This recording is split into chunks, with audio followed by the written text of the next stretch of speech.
Okay, let's get into this one. Picture it. April 6th, 1966.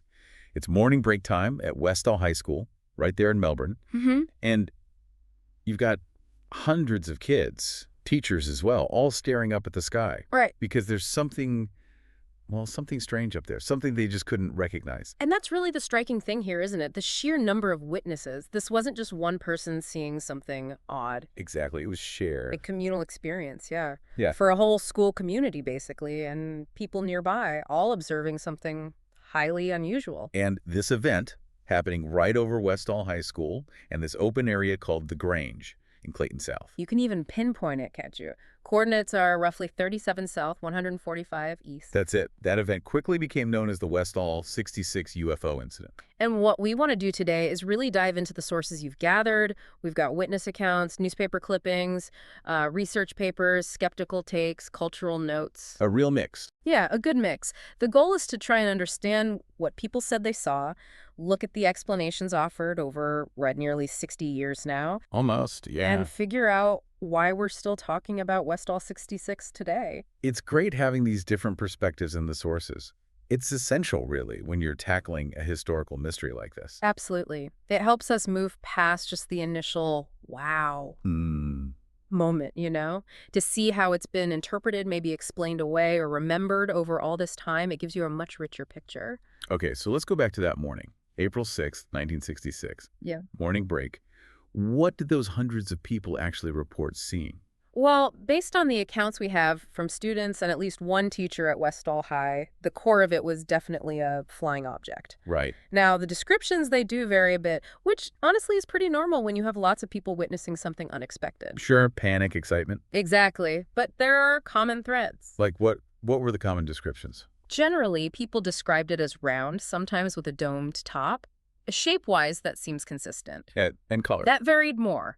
Some said white, others gray, or maybe silver.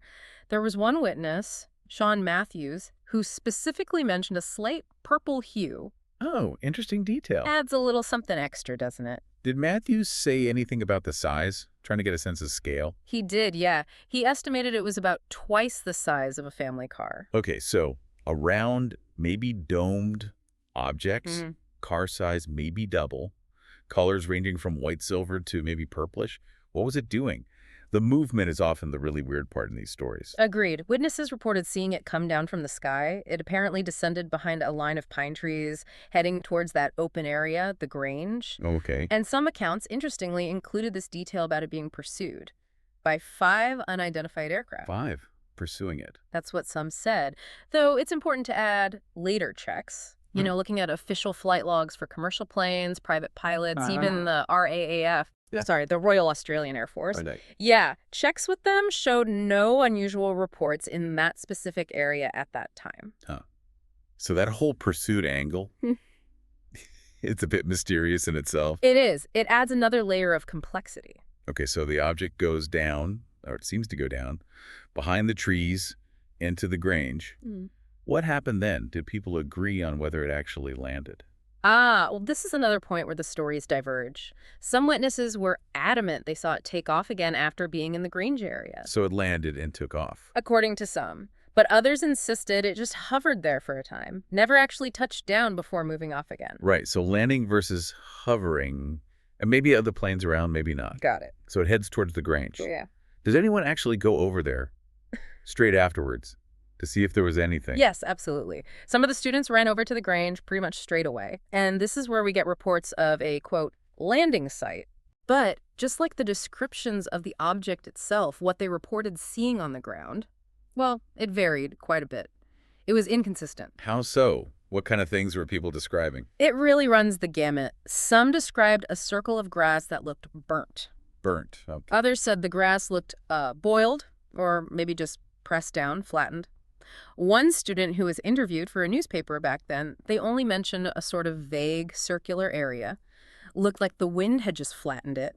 So not necessarily scorched earth then, just flattened grass for some. Exactly. And even the number of these marks, that varied too. Oh, Yeah, some reports mentioned just one circle. Others claimed there were up to 3 distinct marks on the ground. So the physical evidence reports seem just as messy as the sighting reports. Makes it tough decades later to know what, if anything, was actually there. It really does. Very difficult. Did anyone official check the site soon after? Like police or military or scientists? Well, about 3 days later, on April 9th, some personnel from the Air Force did visit the field. And apparently some civilian UFO enthusiasts went too. But their reports, according to the sources, basically said they found nothing of interest there. Nothing significant. Nothing. 3 days later. What about the person who owned the land? The Grange area? Yes. The landowner reportedly burned the field not long after all this happened. Burn it. Why?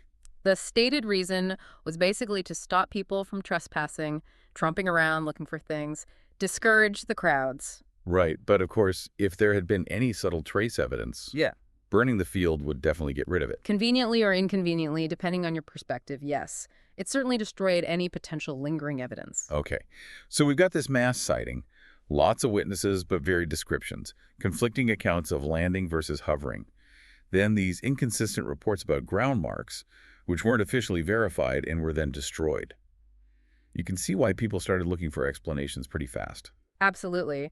And the challenge becomes finding one explanation that fits most of the core facts, while also acknowledging how eyewitness memory can, shift or be unreliable over time. Let's talk about those explanations. What did the local newspaper, The Age, say right at the start? So, The Age published an article pretty quickly. They suggested it might have simply been a weather balloon. Okay, standard explanation for UFOs sometimes. Well, they had a reason. They noted the Weather Bureau had actually released a balloon from Laverton, which isn't that far away, at 8:30 that morning. And they figured, given the winds, it was plausible it could have drifted over towards the Clayton-Moorabbin area, where Westall is. Okay, that sounds plausible on the surface. They also mentioned those reports of small planes circling, maybe tying into the pursuit idea, although, as we said, the official logs didn't really back that part up later on. Right. So weather balloon is possibility number one. Has anyone come up with other conventional ideas since then? Through research? Yes, definitely. There's researcher Keith Basterfield. He's done a lot of digging into historical documents related to this. And what did he find?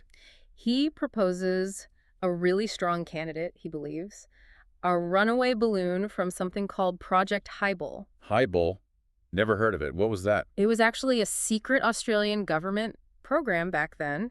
They used these large, high-altitude balloons. For what purpose? Mainly to monitor radiation levels in the upper atmosphere. This was after the British nuclear tests over at Maralinga in South Australia. Okay. Secret government balloons. Exactly. And Basterfield's research, which he says is based on documents from the National Archives and the old Department of Supply. Right. It suggests that one of these test balloons, launched from Mildura, could have gone way off course, got caught in the wrong winds, and ended up drifting down near Clayton South, right where Westall is. And would a Hybel balloon look like what the witnesses described? Well, that's the interesting part. These Hybel balloons were usually white or silver. That matches many descriptions. And critically, they often had a large parachute attached and sometimes a long payload or gas tube trailing below them. Trailing? Yes. And some witnesses at Westall did describe seeing something trailing behind the main object, so that fits quite well. That does sound like a potential match. But Basterfield's research also found something else, didn't it? Something that adds another layer, even if it was just a balloon. It did, yes. He documented reports from some witnesses who claimed that after the event, they were visited by men in suits. The classic Men in Black trope. Sort of, yes. These figures apparently cautioned the witnesses not to talk too much about what they'd seen, the implication being that it was related to some kind of secret government exercise they shouldn't discuss. Wow. Okay, so the insight here is fascinating. Even if Hybel explains the object, the alleged men in suits visiting witnesses, that introduces this whole secrecy potential cover-up angle. Exactly. Which, ironically, probably just fuels the UFO speculation for many people, rather than settling it as just a balloon. Precisely. It shifts the mystery from what was it to what were they hiding. It keeps the intrigue going. Are there other skeptical takes? Other conventional explanations put forward? Yes. Skeptic Brian Dunning has looked at the case too. He tends to agree that a weather balloon is a pretty likely explanation for the first part of the event, the object coming down. Okay, so he's on board with the balloon idea initially. For the first half, yes. But he thinks something else might explain the second part, the reports of hovering, or maybe those alleged chase planes. Oh. What does he suggest for that? Dunning puts forward the idea of a nylon target drogue.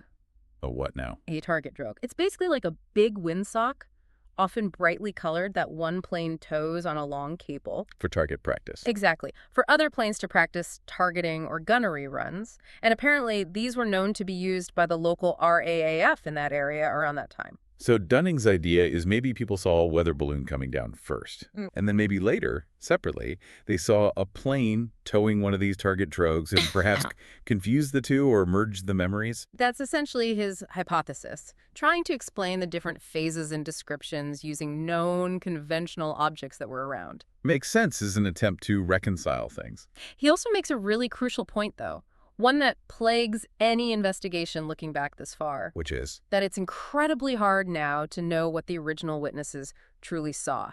Because over decades, their genuine accounts have probably gotten mixed up with, well, stories told by people who weren't actually there, maybe exaggerations, maybe things people just made up later. Yeah, the signal gets lost in the noise over time. Totally. He calls it dilution. The original story gets diluted, making verification almost impossible today. That's such a key insight for any historical event based on memory, isn't it? Collective memory isn't like a perfect video recording. It shifts, it merges. Absolutely. Trying to peel back those layers of retelling, speculation, maybe even deliberate misinformation to get to the core event, that's the real challenge here. And yet, despite all these possible explanations and all the difficulties in pinning down the facts, Westall 66 hasn't just vanished into history. It really has had a lasting impact. It's stuck around in the cultural memory. It certainly has. It's popped up in the media quite a bit over the years. There was a notable documentary called Westall 66, which relied heavily on interviews with the original witnesses. Right, I remember hearing about that one. And it's been used in a really interesting context too, hasn't it? Yes, quite fascinatingly, that documentary, Westall 66, has actually been used in the Australian National History curriculum. No way. To teach UFOs? Not exactly. To teach critical analysis. It's used as a case study. How do you evaluate conflicting witness accounts? How does media portray historical events? How do you weigh different kinds of evidence? That's actually brilliant, using a UFO case to teach critical thinking. Very clever. It is. And the case also got featured more recently in The Phenomenon, that big documentary by James Fox looking at major UFO incidents worldwide. So it's recognized internationally as a significant case. It seems so. And it's not just media and education.